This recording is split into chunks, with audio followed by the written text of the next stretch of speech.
अस्सलामुअलैकुम, मेरा नाम है कैफ खान और आपका स्वागत है मेरे मिनी व्लॉग में। तो मैं सुबह सुबह निकल जाता हूँ दुकान की तरफ। तो आप सबको मेरी तरफ से जुम्मा मुबारक। दुकान पर पहुँचने के बाद मैं दुकान का शटर वगैरह खोलने लग जाता हूँ और ड्रेस वगैरह चेंज करने के बाद मैं दुकान के बाहर बैठ जाता हूँ और मैं सुफियान भाई भी गेम खेलने लग जाते क्योंकि काम नहीं था और पानी भी आ रहा था। सुफियान भाई तो GTA 5 खेलने में मशगूल थे। तभी हमारा दोस्त हमारे पास आकर रुक जाता है मोज़ब, जो कि पानी की वजह से रुका था। मैं बाहर निकल जाता हूँ और हमें एक 90 के दशक की छतरी लेकर निकल जाते हैं मोना स्टोर पर। फिर वहाँ से हमें विजय नहीं मिलती, इसीलिए मैं निकल जाता हूँ इंडियन ऑयल की तरफ, जहाँ से मुझे सांडे का तेल लेना था। तभी मेरी नज़र कुछ भैंसों पर जाती है जो कि बस का इंतज़ार करते हुए रुकी थी। शायद उनकी बस कहीं आ रही हो, इसीलिए हम रास्ते से जाते जाते एक साइड रुक जाते हैं। क्योंकि एक साइड रुकने का कारण यह था कि हमारी गाड़ी बंद गिरी थी जिसका ओवरफ्लो हुआ था, और उसको ढकल के चालू करने के बाद हम लोग पहुंच जाते हैं दुकान पर, जहां पर हमें स्कॉर्पियो का स्टार्टर खोलना था।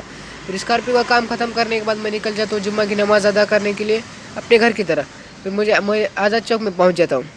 फिर आज़ाद चौक से मैं वही गड्ढों भरी सड़क से निकल जाता हूँ मलिकपुर की। फिर मैं जुम्मा की नमाज़ अदा करने के लिए मक्का मस्जिद की तरफ जा रहा था। तभी मेरी आखिरी मंजिल कब्रस्तान दिखाई देती है। मैं मक्का मस्जिद के पास पहुंच जाता हूँ और मस्जिद में जाने के बाद मैं वज़ू करने लग जाता हूँ और मस्जिद का कुछ क्लिप लेता हूँ। फिर मस्जिद में जाकर मैं हाफिज़ साहब का बयान सुनने लग जाता हूँ। हाफिज़ साहब गौसे पाक के ऊपर बयान कर रहे थे। फिर वहाँ से मैं निकल जाता हूँ जुम्मा की नमाज़ अदा करके अपने घर की तरफ। फिर मैं निकल जाता हूँ दुकान की तरफ। तभी मेरा दोस्त जो बैग लेकर सक्सेस के पीछे भाग रहा था, तभी मैं सुफियान भाई के साथ निकल जाता हूँ दूर, जहाँ हमें घंटा गाड़ी का काम करना था। हमें काम की सही दिशा दिखाई देती है और उस दिशा को फॉलो करते हुए हम काम करना शुरू कर देते हैं। शाम के वक्त बहुत ही ज़ोरों से बारिश चालू हो गई और बारिश इतनी ज़ोर से थी कि इसलिए हमारा काम भी बंद करना पड़ा। और दुकान बंद करने के बाद हम लोग निकल जाते हैं हमारे घर की तरफ। तो मैं पहुँच जाता अपने घर की तरफ। तब तक कि लाइक करो, फॉलो करो। अल्लाह हाफिज़।